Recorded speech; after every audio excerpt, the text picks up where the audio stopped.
You're listening to the My Simplified Life podcast, and this is episode number 10.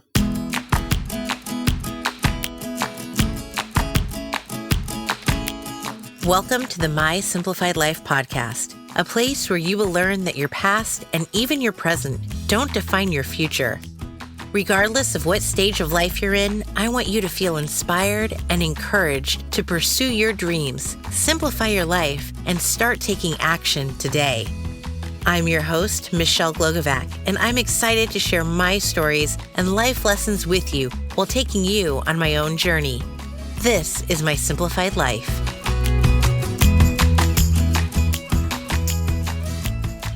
Hi all, and welcome to what is literally my most intimate episode yet and might very well ever be. Today, you are going to hear a conversation between my sister and I. This episode is very near and dear to my heart for many reasons. I went through a podcast mastermind with Kelsey Murphy, and she would always say that she feels her podcast is a way of leaving a legacy for her daughter. Now that I'm 10 episodes in and getting to this very moment, I have to say this episode isn't just for me and my sister, but it's really for my 2 children and my 2 stepchildren. My sister and I share the same father, and he passed away when I was 7 and she was 24. And the day he died was the last day I saw her. It's one of those vivid memories that is ingrained in my mind forever. After she left, it turned into a mission in my life to find her. I have a younger brother, Bob, and we have to give him a shout out because he gets a kick out of that kind of stuff. And he recalls when the internet came out, and I used it like a crazy person searching her name. Just for all of you youngins out there, the internet started in 1991 and there was no Google. That came 7 years later. I searched for over 2 decades, and then one day I found her. I found an article online with her picture, and I knew. I knew because I was looking at myself with bigger hair, and there was an email address.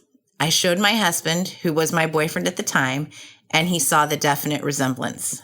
So I emailed her, and I waited. By now, you know I'm the type of person who just isn't afraid of trying things or reaching out to people. I'm not sure where I get that from, and it's not that I don't have a fear of rejection, but I do figure if you don't at least try and go for it, it's never going to happen. My husband Ted, by the way, has always said that if you do everything you can, then you can go to bed at night knowing that you did your part. 3 weeks went by. I finally resigned myself to the fact that she just didn't want to get to know me the way I had hoped to know her. There were definitely some tears shed, and then the next day, I got an email. My sister apologized profusely for not replying, but she'd been on vacation, and this was her work email, so she didn't see it till she got back. Yes, she wanted to get to know me and had thought about me over the years. This was over 7 years ago. We were email friends for almost 5 years, and 2 years ago next month, Ted and I took the kids and we went to visit her and my brother-in-law. We went to stay with them in their home. Now, this could have turned out great or it could have been horrific, and we were in their home with our kids. Well, guys, it turned out amazing. Not only did I get to know and truly meet my sister, but we were both amazed by how truly similar we are. Right down to having the same coffee pot and soap dispensers. We attended the same college, and she's gone on to be a judge, and I got my BA and master's in law, while our brothers were both bio majors. We are definitely our father's daughters. Over the summer, my sister asked if I'd wanted to do a weekend getaway with just her, just the 2 of us on the coast. I've left Ted and the kids before for work trips, but never for fun on my own. This past weekend, my sister and I went on a 3-night sister coastal trip to get to know each other without distractions and to simply be sisters. After all, we've missed out on 38 years together. In the beginning, I said this episode is really for my 4 kids because I want them to know each other and to always be in each other's lives, no matter what. Guys, you are siblings, brothers and sisters, and it's so important to know one another and to be able to rely on each other and, best of all, be friends. My promise to all 4 of you is that I will always encourage you to be in each other's lives. I was blessed to have a little brother to grow up with, and now I have an older sister as well who I can talk to and be friends with. Don't let anyone get in the way of your relationship with each other because you share an important bond and always will. For the rest of you, I hope you enjoy a little glimpse into a conversation between my sister Annette and I. Hi, everyone. I am with my big sister Annette, and I am so excited that she is here letting me interview her today because it's a first. It's a weekend of firsts. It's a weekend of firsts. I'm with my little sister Michelle, and at 55, I finally have a little sister. That kind of took a while, didn't it? Took a long time. Just about 30 years. Yeah. But technically, you've always had a little sister. It's just we didn't know each other. No, didn't know each other at all. I remember seeing you when you were about 7 years old, and I saw you once, and that was it. It was brief, less than maybe 5 minutes. And that was the last time I saw you until you reached out to find me. And I remember that day because I remember your hair. You're smoking a cigarette outside. Vividly remember it. And I thought, holy cow, she has the biggest red hair I've ever seen in my life. Did you have a perm? No, that was natural. Big. It was big. That was the 80s. Let's remember the time that we were in. Yeah, that's true. Big band hair. And 80s, that was all my natural hair. Yeah. Untouched. I vividly remember coming home from school, and I'm not sure why I was walking down the street because we didn't take a bus or anything, but I remember walking down the street and up the driveway, and you were against the chain link fence. Yeah. And I was like, who is that little girl? Oh, it's her. That's awesome. It's her. It's her. Yes. Well, because our father had left my brother and I and basically disowned us and had a second family. And that was you and your brother. Yeah. Yeah. So you were the interlopers in my world. Yeah. Yeah. And then we were raised by what seems like the same moms. Yes. They were identical. Our father married the same woman. And unfortunately, they both ingrained in both of us that we should not get to know each other. Correct. Yes. And then eventually we grew up and had minds of our own. And I wouldn't take no for an answer. So here we are, 31 years later. Yes. On a girls' sisters weekend on the Oregon coast. Exactly. Just the two of us. Exactly where we should be. Drinking wine. This is the first podcast I've recorded where I'm drinking wine. Well, that's what podcasts are for. A little bit of wine. Yeah. Wine and work. Yeah. Yeah. Wine and work. Maybe that's the new name for the podcast. All right. So what do you want to know? What can I share with you? What's been the most surprising thing out of all of this? Has there been something that surprised you? Because I know for me, and I can answer it if you want me to answer first. Yeah. I have been completely floored by how similar we are. That was my answer. We look alike. Yes. And if you look at the podcast cover episode for this episode, I'll post a picture of us. When I first found you online, I found a picture and I was like, holy shit, I'm looking at myself with big hair. Yes. That's truly what I thought. And since then, not only do we look alike, we have the same eyes and nose and smile, but we have the same coffee makers, soap dispensers. Our husbands are both part Lebanese. Yes. We both went to the same college. Yeah. We were both interested in the law. It just continues going like one thing after another. The similarities, even in the age difference between us and the footsteps that we both walked, that was my answer to that question. What surprised me the most is how amazingly similar we are. You got straight hair and I got the curly hair. So it's wavy. I straighten it. That's the big difference. I can't even straighten mine. Mine won't straighten. It's too curly. But it's the same eye twitch when we're stressed. It's the same drive, independence, take no nonsense from others. It is the same like of spices and flavors and apple fritters. Yeah. Literally just in asking questions, what's your favorite? Oh my gosh, that's my favorite too. Yeah. Of all the colleges, how you managed to go to the same one I went to that many years later still surprises me. And I didn't even know. Right. Yeah. Yeah, that's been, I think, the most interesting thing because biologically we are matched. and yet environmentally different, and we've still walked the same and similar paths. And even our brothers, not that we're going to really talk about them because they're not here, right? But they had the same college majors too. Yes. And totally opposite from the two of us. Yes. Which is also just, it's crazy. Yeah. I think they're both very similar as well, which I find fascinating. Really fascinating. All right. So let me ask you a question since you've asked me one. Okay.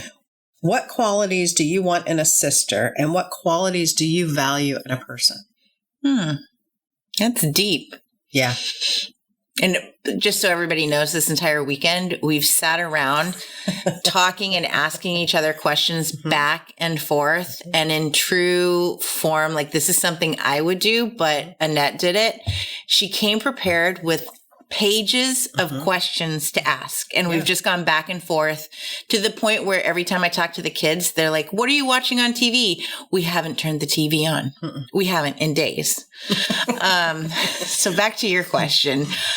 What do I look? Trustworthiness.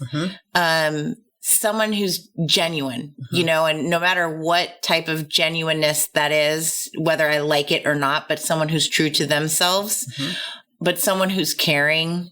And this would be in any person and in my sister, someone who looks out for you the way you would look out for them.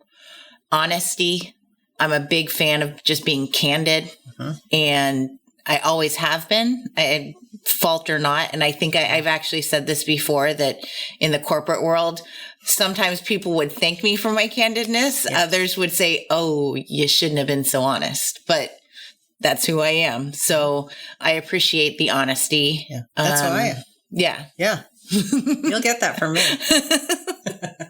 Yeah. I think those are the main ones, you know, someone who has self-respect and shows respect to others, you know, that we've talked about that this weekend too. And, you know, basically just us. Yeah. I like people who are like us. You know, for me, it includes loyalty, and it includes wanting the best for the other person, supporting the other person, and actually wanting them to be their very best.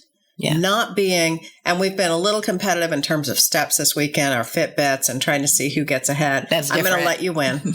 But I think it's important to support someone and have people in your life who actually support you and want the best for you, and don't want to keep you down and don't want to see you fail. Yeah. You know, if you fail, I'm there. I'll be there behind you 100% and back you up 100%. That's what's important to me. Yeah. Truly. Yeah. In life too. All right. What can I do to help you achieve your goals? Oh, that's putting me on the spot for everyone to hear too, huh? Yeah, exactly. Well, obviously you being on the podcast helps me achieve a goal of continuing my episodes. So I appreciate that, and putting yourself out there. I think one of the big goals, and you and I have talked about this, and I've said this before, so it's no secret. Like, I need to get on this self-care journey and weight loss and all of that. And so just so everyone knows, we've done the weekend challenge and are like to 25,000 steps just about in 2 days. Yeah. And she's made me go on the treadmill before she's allowed me to have a glass of wine every night. And I've done it like a good little sister would. Yes. But I'm going to kick her butt when it comes to having the most steps. So I guess just helping encourage me the way you have, and, you know, recipes of easy meal planning. Yes. And you've been encouraging, because we've now known each other, air quotes, you know, for 6, almost 7 years. That long? Yeah, because it was before Ted and I got married. So, yes, true. You know, and you've seen me get laid off and search for what my purpose and passion is, and, you know, where do I go? And you've been supportive. Yeah. Going back to school, you know, you were there for all of that. And never once did you go, what in the hell are you doing? Figure it out, lady. You were just there. So you have gone the way you're actually doing something you're super excited about. Yeah. I mean, that's amazing that you can find a passion and absolutely walk down that road. That's what life is.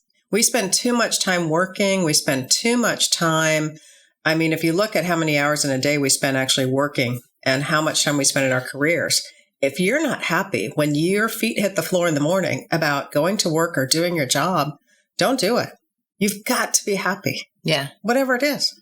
When you said you're very happy in your job, I we am talked about happy. goals this morning, Yeah. and you said, in 5 years, I still want to be exactly where I am. Yeah. And that's an incredible feeling. Most people don't get that. I want to be better at it, but I love what I'm doing. Truly. And you are getting there. Yes. Yeah. Yeah. It's awesome. It really is. Okay.